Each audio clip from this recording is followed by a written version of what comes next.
İlk albüm görüntüleri buyurun. Nasıl?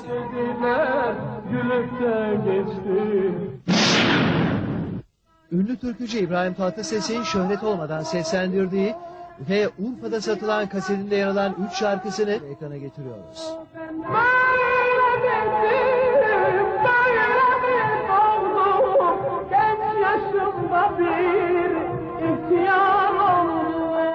Urfa'da sıra gecelerine katılıyor ve eşin dostun düğününde sahne alıyor.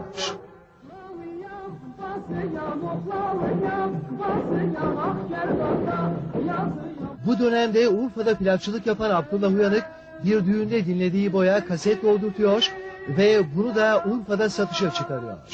Kime rastladıysam hep aşktan dert yanar. Kasette ünlü sanatçı Adnan Şenses'le bütünleşmiş olan Bak Gör Aşk Beni Ne Hale Koydu şarkısını da okuyor İbo. Bak gör aşk beni ne hale koydu, simsiyah saçım kar gibi oldu. Diğer iki şarkı ise yine dönemin ünlü isimleri Esengül ve Ferdi Tayfur'a ait. Kırdığım şu kalbi affetmez seni. Ve daha yolun başında toy bir genç olan İbo'nun sesini bugünle kıyasladığımızda yılların ünlü türkücünün sesini nasıl güzelleştirdiğini de fark ediyoruz. Böyle bir doğdum, genç yaşımda bir ihtiyar oldum. Çare Tanrı'dan sabır dilemek, kadere sitemin ne faydası var? Kadere sitemin ne faydası var?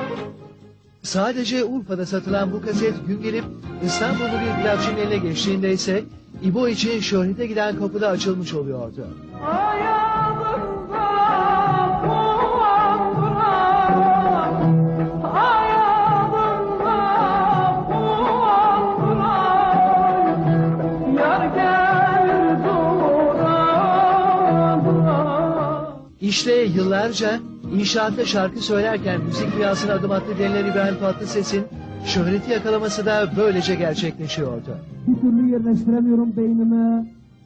Urfa nere, İstanbul nere, Ataköy nere?